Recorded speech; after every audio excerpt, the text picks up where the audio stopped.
We're already starting to talk the conversation, folks. It's a live show. It's no big deal. All right, I want to welcome to the program from the GRF, Golden Rain Foundation, Allison Bach and Andy Ganoscio. Thank you guys for joining us today. Good morning. And we're going to be talking about the fun topic of the budget, assessments, and all that kind of stuff. Let's just talk about, you guys have finished, the business plans are now finalized for 2026. So what do the numbers look like? Oh, there they are on the screen, yes. We're going to be assessing $261.92 per man or per month, 2026, starting the first of the year.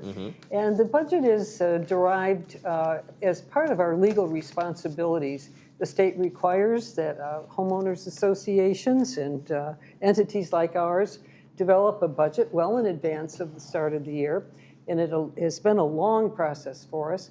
And we've come to the final numbers, and they've been passed through the board, they've been approved, and they will be put out to homeowners very shortly so that they know what to expect. Andy can talk more about the legal requirements that are behind it. And he's got his Casio or maybe Texas Instrument calculator out there. He's ready to go. And so in the numbers, when you break this down as a treasurer, how does someone derive at these numbers? If people don't understand, or maybe they don't follow GRF or any of the budgeting kind of process, what goes into this and coming up with this number? You don't just say, well, let's make it whatever this year. So if you ask, how did you derive the numbers? We don't. You have to appreciate this is a very complicated situation in the village here. I'll just point out that Village Management Services, VMS, of which you are an employee, actually runs things on the ground level. And what that means is all the employees of the village work for VMS. GRF, Third, United, and Mutual 50 have no employees. That being said, VMS has no assets. All the assets are owned by the housing mutuals and GRF. So we have a trust, we have a responsibility to utilize our assets, and so does Third and United. We have a relationship with VMS where VMS is an independent contractor. And what that term means legally is that we tell you what we want. We can't tell you how to do it. So the service provider, so to speak, hey, I want cable. I can't tell you how to deliver it to my house, but I want cable, whatever it might be, whatever service you're asking for. So VMS provides budget ideas, and I would say 95% of the stuff comes from VMS and will stay that way. And you have to think about VMS's role. They have to serve all these masters. And VMS does not have other customers. If they have slack, the people that they hired, you use them so much, all of a sudden there's time where the workers aren't needed. You still have to pay them. There's no other customer to go to, so it's a closed system. So stability is very important to VMS, stability. However, the nature of stability changes when you have a board that changes every year. People of different stripes come on board, they have agendas, and they have varying levels of knowledge. So that is not stability. So VMS is the rudder of this big ship. However, the residents, they too want stability. They don't want the assessments going up like a step fashion. Oh, I'm surprised it went up 20% this year, it was only 2% last year. So there's a certain amount of smoothing. It's an accounting term. Instead of going up 2%, 20%, 5% a year, even, you can budget for that kind of thing. You can't budget for a 20% increase. It's harder. 2% is that makes it a lot harder, that's for sure. It does. So that being said, the other quirky thing about it is that we have to work with the prior year budget as a base. Now, the timing, you know what's coming in terms of insurance, in terms of maintenance. You have a general idea that unless there's any drastic changes, these are going to be in the neighborhood of the numbers from the previous year. And we do get surprises. But when you're talking about a comparison, you're talking about the 25 plan in this particular case, not the 25 forecast. Being in corporate previously, we work with the forecast. So some odd things can happen. And what I'm going to wrap this all up with is saying Davis Sterling requires us to go through a process in our case, where we have to finish it by early September. Most corporate people, the budget doesn't get done until November. I can tell you that for sure. Yeah. So we're early on stuff, and we have to make assumptions and guesses. And it's really tough to make big changes for or against, pro or con. It's really tough to make big changes. And that's a separate topic for a separate discussion about strategic planning. But anyway, that's what the budget is. Right. Now, let me forgot one more thing. Budget consists of two parts, operating and reserves. Two parts. Right. So the reserves are to pay for all the equipment and infrastructure. Operating is to pay for people like yourself and, cutting the Day-to-day grass and that sort of expenses. thing. And because you project so far ahead, those reserves can sometimes be even more vital when it's like, okay, that projection didn't match what their Right. numbers are, and then you borrow from Peter to pay Paul, so to speak, within the finances, right? And to cover for things like that in case something does go over or turned out to be a lot more because you had to predict so far ahead. Right. That's why, reserves, okay? Some people would say the reserve analyst, which is a requirement under the law, says we need $50 million. But what are the chances next year we're going to spend all $50 million? We're probably going to spend No. 10. There are people in the village, that's how they run their lives. Oh, we need $50 million. And it's the same thing with insurance coverage. We're covering it. What are the chances the whole village is going to burn down? What are the chances? No. In our private insurance, our home is covered 100%, 100%. The market won't give it to you, and it costs a huge amount, and it's not needed. This is the point, prudency. Yes. We operate under a prudency rule, business judgment rule. And so how much is enough? Perfect is the enemy to good.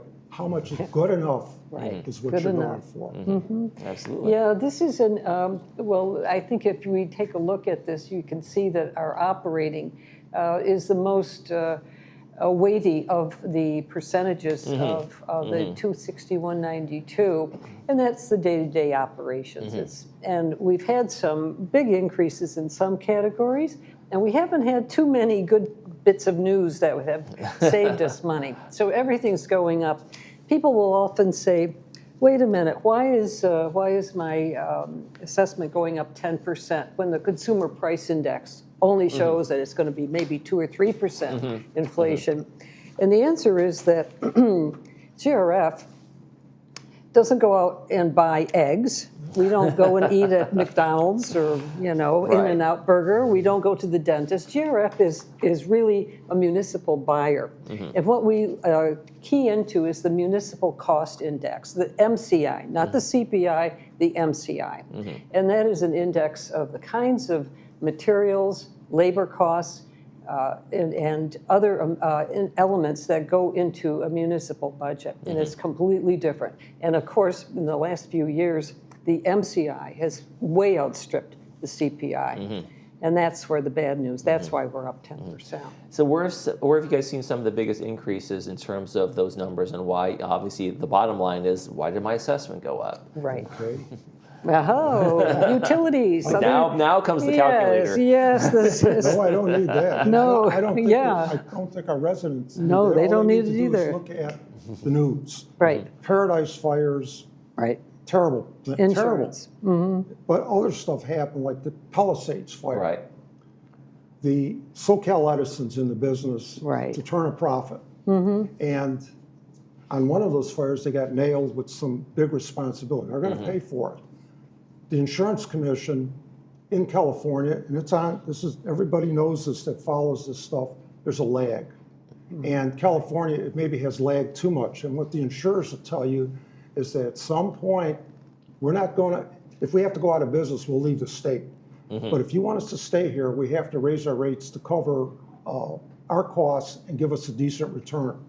So this year, we're seeing electricity rates going up, compare it in the budget, and then I think this is actual too, 21%, 21%. Right. Wow. Insurance. Now you say, well, last year was the insurance thing with property. Well, it turns out GRF, the type of property GRF owns is very predictable risk-wise. Whereas the housing niches, especially Third, I hate to say it's right on the edge of the wilderness. The fire zone. Right, right. So- and we don't call it Laguna Woods for nothing. That's right, exactly. And the thing is, Yeah. last year, we didn't get hit because our property, our buildings are not of a risk profile to cause that. However, this is the year of the vehicle increase. And I know personally, if you've experienced it, people, if not getting canceled outright, are having to pay outrageous 30% increases in Right. auto insurance. It turns out GRF owns all the vehicles in the village.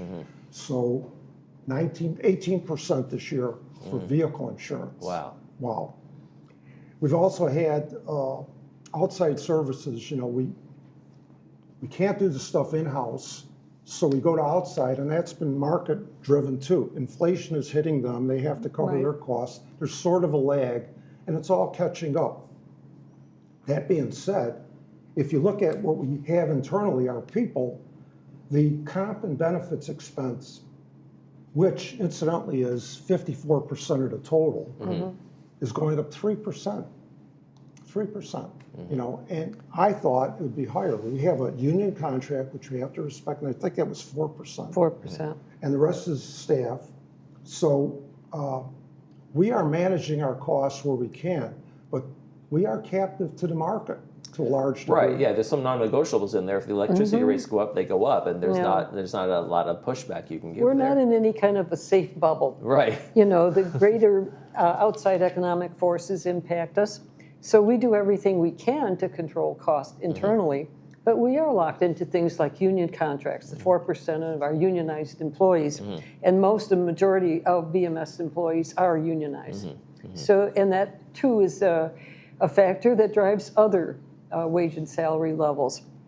Workers' compensation has been increasing, the cost of that. Right. And on it goes. We haven't caught too many breaks here, and the ones we've caught have been very, very small breaks. Well, let's talk about that. I know that Yeah. sometimes you've been on the program and you guys are like, Right. hey, we're looking for areas to generate revenue. We're looking Right. for areas of savings. Right. Were you able to find anything in this year's budget that was able to pass on in terms of savings for GRF folks? Oh, we really cut back a lot in our capital expenditure budget. And that has a long-term benefit. Some things have been deferred. We found that we didn't have to spend. We could wait and see how things go, and perhaps in a future year take care of certain things that need to be replaced or repaired. And that's a very fraught game. You have to be very careful with that. Right, The big deferred expense, maintenance can really tends to really sometimes bite you at the end. It can indeed. And of course, our Ting project, our fiber infrastructure project, is the big capital expense.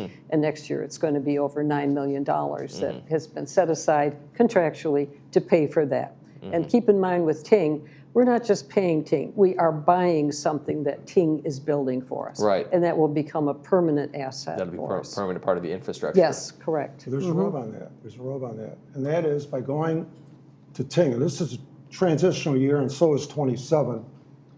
We have a way of doing things, set-top boxes, and we get money for that. We get revenue. Well, guess what? Under the Ting thing, we don't have a set-top box. It's Right. a different It's not configuration. broadband. Right. $500,000 of revenue gone. In Oh, wow. 26, in 26, nothing to replace it. So that's something we had to eat. And I'll point this out. Our total operating revenue is down 2%, whereas total operating expenses are up 5%. Tell me, what's going to happen? Yeah. When revenue doesn't increase as fast as expenses, what happens? And when you look at broadband services, it's down 9.25% of that 209. Everything else is up 5%. All the rest of the revenue is up 5%, but it's a biggie. It's $5 million or more. It's down 9%. So we'll get through it. And I've asked the people, the broadband people, and we have them. There's a committee. Paul Ortiz, co-worker. Hey, come up with some more revenue. We can't do it. We don't Right. know that. Right. Okay, so that's something. The other thing, I'm going to make a link between capital and operating. Electricity. What is the way you could cut electricity? Solar. Sure. Solar's funny. That's a Right? capital investment. Yes, it is. right now. Yeah. But now the federal government is cutting back the credits. We have until next year, the end of next year, to do something. We have a plan to cut our electricity expense by $600,000, but it'll force us or require us to spend net $4 million out of the reserve. So now we're arguing with the mutuals because some people are saying, well, you don't have enough money. And I personally believe we do. But they're saying, and they're the ones with the votes on it. Sure. So you got to spend some time to save money. Right. Right. And- And we've talked about that solar farm that was like an idea that was And put forward. and taking advantage of the rebates that are available now, Right. that, as Andy says, will Because they're expire. going to disappear. Yeah, exactly. And we have- missed an opportunity with the EV charging station build-out Yeah, that that was was- proposed. That's gone. That will be gone end of the year, and it's too late to do anything about it now. Hopefully, we won't miss the boat with solar. I'd like to elaborate real quickly on that. Sure. It says social contract in the Yeah. village here. People expect the bus system to be no charge, and it is. And we're not touching that. People expect the swimming pools to be no charge. We're not touching that. Okay, you have these, and I'll use the term sacred cows that you can't touch. At some point, you have so many sacred cows, you're Right. stuck. Right. Nothing, Right. that's all I want to say. Yeah, and again, that was the contract, so to speak. You know, the verbal that it was initially when hey, here are all the things you provide free Right. of charge when you come to this community. Right, So when it those was are, like marketed. you say, those sacred cows. It was marketed that way, so I can see Right. where that is like on those lines in the sand. Where people say, "Oh, please not find something else." Yes, yeah. You talked about the solar project. What are there other capital projects that are on the horizon that you guys are concerned about? You know, Well, setting yourself for. It's a valid part of our responsibilities as a board to always be looking for opportunities, to look at what the competition is providing and competing 55-plus communities, and to see what's popular, to see what the trends are, and to try to remain at the forefront for what our members want, as well as what is going to help market our properties when people go to sell or to move in, make us attractive. So we're always looking. But the main things right now in these days, of course, are the Ting project ongoing. We continue to find opportunities in small projects and with solar. But otherwise, you know, we're really being extremely conservative over the next year or two. Okay. And we have And people can very- look at that green book that we got on the screen there if they want to Yeah. look ahead to see what the master financial plan actually is and the details in there. They will be. What are they when it going to comes What are they out. going to discover when they get a hold of that one? Oh my goodness! Well, it's kind of the same data that that you've been showing on the screen this morning, and of course it covers all of the mutuals as well as GRF. So they'll have lots of data if somebody's a data fan to plow through in that green book. What are you looking ahead to in terms of financial initiatives or things you want to do for 2026 that are maybe a little bit of change, a little different? I would say one thing we need to do is look at replacing that lost broadband revenue. Right. Yeah, and the Gulf revenue has been down significantly due to weather factors. So the Gulf, yeah. There is another thing, and we haven't talked about that. We haven't, but it's called the cost sharing concept. That yes, the social contract says this stuff is included, but in fact we have three different things. We have truly included stuff, the amenities such as common activities. Then we have meetings and we have events. Common activities, no charge. Meeting events and events get charged. Right. Okay. So we have a concept on the amenities that don't get charged. There's a certain amount of cost sharing, and we're not there in total. And individual pieces vary. So from an equity standpoint, we wish we were all in lockstep, but that's not true. For example, golf over the years, just by the nature of it, has paid a lot more than others have. Right. You know, so to say that's a well that you want to go to too often, it's not right. It's not fair. That's right. They're already paying. But it's there, and that's the problem. It's very, from our standpoint, easy to raise it $1 a round. That doesn't seem like much, and it isn't much. You try to raise it $3 a round, and then you're getting significant, and you're saying, well, that, you know, But in fact, it's serious money, big money. You know, we have 150,000 rounds of golf every year. Yeah. There you go. A lot of golfers, yeah. So like you said, spread it around maybe Right. and find some other ways to do that instead of going Right. back to that same well every time. Well, Yeah. lots of great information. People can get that green book. Take a look ahead there. Allison and Andy, thank you guys so much for coming from GRF. Thank you. We appreciate Thank it. you. Thank you. You're watching This Day. We'll be right back.